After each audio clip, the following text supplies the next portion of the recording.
پر اپنا بھروسہ مضبوط رکھنا چاہیے۔ ایصال ثواب کے لیے ہم یہاں حاضر آئے ہیں، اکٹھا ہوئے ہیں۔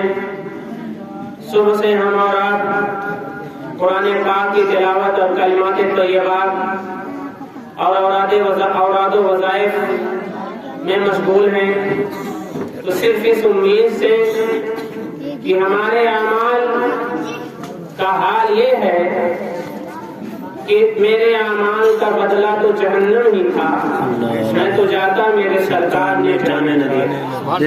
اعمال کو دیکھیں گے اگر تو یقیناً ہمارے اعمال اس قدر نہیں ہیں کہ ہمیں جنت میسر ہو۔ ہاں، اس امید کے ساتھ کہ ہم ایمان لے آئے اور جو حکم اللہ تبارک تعالیٰ کا ہوا اور رسول کائنات صلی اللہ علیہ وسلم کے توسل سے ہم تک پہنچا، ہم اس پر عمل کرنے کی پوری کوشش کرتے ہیں۔ یقیناً امید ہے ہمیں کہ اگر ایمان کے ساتھ ہمارا خاتمہ ہو گیا،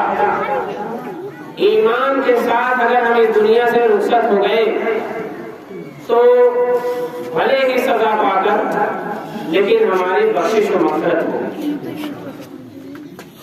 بخشش اور مغفرت کے لیے، جنت کے حصول کے لیے، کوثر پر پیاس بجھانے کے لیے، پل سے آسانی سے گزر جانے کے لیے، ان تمام چیزوں کے لیے ضرورت اس بات کی ہے کہ ہم ایمان لے آئیں اور ہمارا ایمان پختہ ہو اور عقائد میں ہمارے کسی بھی طریقے کا تزلزل نہ ہو۔ جب یہ چیز ہمیں پختگی سے مل گئی اور ہم ایمان پر ثابت قدم رہے تو یقیناً انشاءاللہ العزیز ہمیں ہماری بخشش ہوگی، مسلمان بخش دیے جائیں گے، کچھ بے حساب جنت میں جائیں گے، ان کا حساب ہی نہیں ہوگا، اس طور پر اللہ اپنا فضل فرمائے گا۔ کچھ حساب و کتاب کے بعد جنت میں جائیں گے، کچھ کی بخشش بغیر پوچھ تاچھ کے ہو جائے گی، اللہ جس کے ساتھ فضل فرمائے گا، اور کچھ کی بخشش اللہ پوچھ تاچھ کے بعد، حساب و کتاب کے بعد لے گا، کہے گا۔ تو ہمیں اور آپ کو چاہیے کہ ہم اپنی منزلوں کو آسان، جنت کا مزدہ جنہیں ملا دنیا میں، ان کو دیکھو کہ وہ دنیا میں کتنا روئے ہیں اور کس قدر عبادت کیے۔ حضرت فاطمہ الزہرا رضی اللہ تعالیٰ عنہا، جنت کا مزدہ انہیں ملا، بلکہ تمام عورتوں کی سیدہ کہی گئی کہ وہ جنتی عورتوں کی سیدہ ہیں، لیکن کھلکھلا کے کبھی ہنستا ہوا کوئی پایا ہو تو بتائے، کوئی نماز قضا ہوئی ہو تو بتائے، کبھی عبادتوں سے دوری ہوئی ہو تو بتائے۔ بلکہ عالم یہ تھا کہ راتوں میں جب وہ سجدے میں آتی تھیں تو نماز فرض کے بعد نفلی سجدے جب کرتی تھیں تو ایک ہی سجدے میں پوری رات گزر جایا کرتی تھی، اور کبھی کبھی ارشاد فرماتی تھی، اے اللہ رات اتنی لمبی کر دے کہ فاطمہ تیرا ایک شکر کا سجدہ کر سکے۔ انہیں جنت کا مزدہ ملا تھا، تب ان کا یہ حال ہے۔ حضرت مولا کائنات مشکل کشا شیر خدا سیدنا مولا علی رضی اللہ تعالیٰ عنہ، جنت کا مزدہ انہیں بھی ملا۔ سرکار کائنات نے نام لے کر انہیں جنتی کہا، لیکن بتائیے حضرت علی مولا کائنات سے زیادہ رونے والا کوئی جو محشر کی یاد میں، قیامت کی یاد میں روئے نہ ہو؟ ایسے ہی اصحاب رسول میں جن 10 حضرات کا نام لے کر سرکار نے جنتی کہا، ان کے حالات دیکھ لیجیے آپ۔ یہاں تک کہ حضرت عثمان غنی کے بارے میں ارشاد فرمایا کہ میرا عثمان آج کے بعد چاہے جو کرے وہ جنتی ہے، چاہے جو کرے وہ جنتی ہے۔ لیکن ان کے رونے کا حال بھی آپ نے سنا کہ قبر کو دیکھ لیتے تھے تو زاروں قطار رویا کرتے تھے۔ ہمارا کہاں ہے؟ ہمیں مسلمان ہونے کے بعد اگر جنت کا مدعا مل رہا ہے کہ مسلمانوں کو جہنم سے نجات دی جائے گی، تو مسلمانوں کو چاہیے کہ اپنے ایمان کو مضبوطی سے بنائے رکھیں اور حق پر رہیں اور اس سے اپنے اعمال کے ذریعے سے اپنے عقیدے کی حفاظت کرتے رہیں۔ ہمارا عقیدہ بتاتا ہے کہ مصطفیٰ زندہ ہے، ہمارا عقیدہ بتاتا ہے کہ مصطفیٰ جان رحمت ہمیں دیکھ رہے ہیں، ہمیں عقیدہ رکھتے ہیں کہ اولیاء کاملین دور سے سنتے ہیں، مدد کرتے ہیں۔ اگر اولیاء کاملین دور سے سنتے اور مدد کرتے ہیں تو مجھے بتاؤ، کیا تمہاری گالیاں نہیں سنیں گے؟ کیا ہماری بدتمیزیاں نہیں سنیں گے؟ کیا ہمارے گناہ نہیں دیکھیں گے؟ جو ولی کامل، جو محبوبان بارگاہ سے اللہ اور اس کی رضا کے لیے اپنی زندگی گزار دیے ہیں، ان کا نام لے کر اگر ہم گناہ میں ملوث رہے، ان کا نام لے کر اگر ہم عبادتوں سے دور رہے، ان کا وار متوالا بن کر کہنے والا مسجد سے اگر دور رہا، نماز سے دور رہا، قرآن کی تلاوتوں سے دور رہا، موت سے ڈرا نہیں اور موت کو یاد نہیں کیا، قبرستان میں بھی جا کر ہنسنا کھیلنا رہا اور جو ہے وہاں بھی بے عزتیاں جو ہے اپنے مردوں کی کرتا رہا، تو مجھے بتاؤ کس منہ سے ہم کہیں گے کہ ہم خواجہ کے ماننے والے ہیں؟ کس منہ سے کہیں گے کہ ہم اعلیٰ حضرت کے ماننے والے ہیں؟ کس منہ سے ہم کہیں گے کہ ہم مقدور رسول اللہ کے ماننے والے ہیں؟ آج ضرورت اس بات کی ہے کہ موت کی محفل ہے تو ہم اپنے موت کو یاد کریں۔ اللہ تبارک تعالیٰ کے پیارے رسول نے ارشاد فرمایا، مرنے کے بعد اعمال منقطع ہو جایا کرتے ہیں، کسی کا کوئی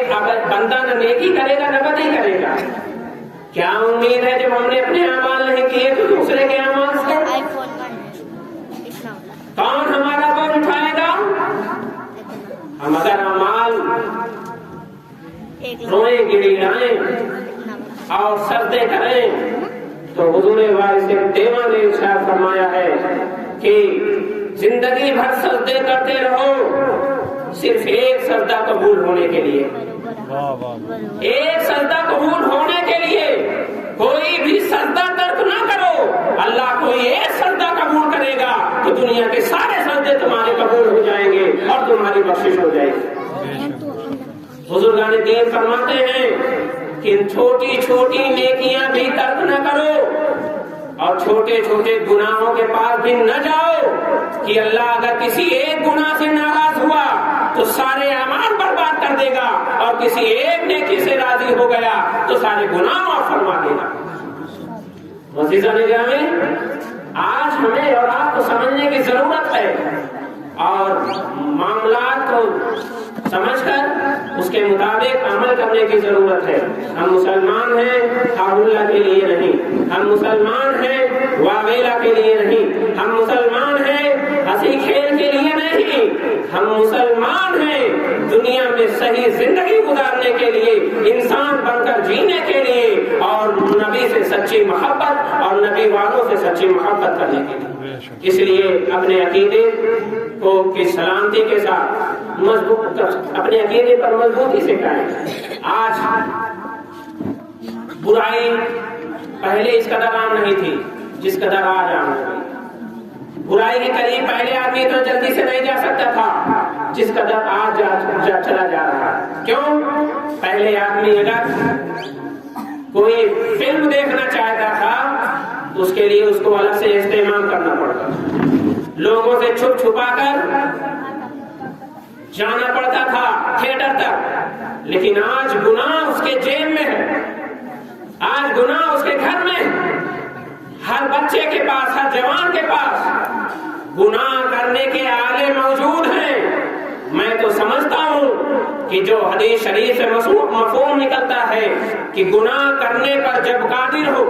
اور گناہ سامنے ہو اس کے بعد گناہ سے بچے تو اس گناہ سے بچنے کا بھی اسے ثواب ملتا ہے۔ میں سمجھتا ہوں یہ دور ایسا ہے کہ ہر وقت وہ ایسے گناہ کرنے پر قادر ہے، اگر وہ گناہوں سے بچ رہا ہے تو ہر وقت گناہ سے بچنے کا بھی اسے ثواب ملے گا، اور نیکی کرے گا تو نیکی کا ثواب ملے گا۔ اس لیے ہر وقت گناہوں سے بچنے کی کوشش کریں۔ بزرگان دین آپ کو اسی وقت پسند کریں گے جب آپ نیکوکار ہوں گے، نبی کے سیدائی ہوں گے، نبی کے وفادار ہوں گے اور نبی سے سچی محبت اور سچا لگاؤ ہوگا۔ اسلام کے تعلق سے، مذہب اسلام کے تعلق سے آج یوٹیوب، فیس بک، واٹس ایپ اور دیگر جو سوشل میڈیا کے ذرائع ہیں ان کے ذریعے سے جو آپ کو تک باتیں پہنچ رہی ہیں اس پر جو ہم ڈیبیٹ کر رہے ہیں، ہرگز ان چیزوں پر دھیان نہ دیا جائے، کیونکہ اس میں اجہل بھی آ رہے ہیں اور اپنی جہالت پھیلا رہے ہیں۔ وہ آپ کو غلط واقعات بتا رہے ہیں اور اسے آپ اگر اپنا دین سمجھیں گے تو آپ کس گڈھے میں جا کر گریں گے اس کا اندازہ بھی نہیں ہوگا۔ تو دین سیکھنے کے لیے قرآن کے علم اور حدیث کا علم رکھنے والے کے پاس جائیں، اور یاد رکھیں کہ حدیث اور قرآن یعنی کتاب و سنت یہ ہمارے اور آپ کے لیے عمل کرنے کے لحاظ سے اور دنیا میں جینے کے لحاظ سے ہر طریقے کا رول ماڈل ہے۔ کتاب و سنت پر عمل کرنا اور جو ہمارے اصحاب کے تعلق سے، ہمارے اہل بیت کے تعلق سے، ہمارے علماء دین کے تعلق سے، ہمارے اولیاء کاملین کے تعلق سے بکواسیں ہو رہی ہیں، اگر ہم اسے سن رہے ہیں، شیئر کر رہے ہیں تو یقیناً ہم گناہ کر رہے ہیں، کیونکہ ان بکواسوں کے ذمہ دار بعد میں ہم بھی ہیں، کیونکہ ہم نے غلط چیزوں کو پہنچایا۔ حضرت فاطمہ الزہرا، حضرت صدیق اکبر، حضرت مولا کائنات، حسنین کریمین، نیرین طیبین، ان سب کی محبت اپنے لیے اپنے ایمان کا حصہ اور جز بنائیے اور سمجھیے کہ ہمیں کٹ بیٹھیوں سے نہیں، صدیق اکبر کی بیعت حضرت علی نے کی، صدیق اکبر کی بیعت عثمان غنی نے کی، صدیق اکبر کی بیعت حسنین کریمین نے کی، صدیق اکبر کی بیعت عمر فاروق نے کی۔ یوں اگر دیکھا جائے تو سب سے بہتر جو سلسلہ پہنچتا ہے صدیق اکبر کا، وہ جو ہے اعلیٰ سے اعلیٰ ہو جاتا ہے۔ تمہارا پیر اگر کسی کے ہاتھ پہ بیعت دیتے اس کے خلاف کو سننے کے لیے تیار نہیں ہو، تمہارا بڑا بھائی کسی کے ہاتھ پہ بیعت دے دے کر لے اس کے خلاف کو سننے کے لیے تیار نہیں ہو، علی جس پر بیعت کر لے اس کے خلاف بکواسیں کی جاتی ہے، حسنین کریمین جس پر بیعت کر لے اس کے خلاف بکواسیں کی جاتی ہے۔ کہاں سے سیکھ لیا اس کو؟ یہ رافضیوں کا اور وہابی دیوبندیوں کا یہ طریقہ رہا ہے کہ وہ صحابہ کی شان میں گستاخی کرتے ہیں، یہ نبی کونین کی شان میں گستاخی کرتے ہیں اور وہ قوم مسلم کو دوسری جگہ ڈھکیل رہے ہیں۔ آپ علماء سے محبت کریے، کتاب و سنت پر عمل کریے، اور ہمارے سامنے جو ہے بچپن سے آپ خطبہ سنتے آ رہے ہیں، سب سے پہلے صدیق اکبر کا نام لیا جاتا ہے، خلافت سب سے پہلے صدیق اکبر کی رہی ہے، امامت مصطفیٰ جان رحمت کے دور میں صدیق اکبر کو دی گئی ہے،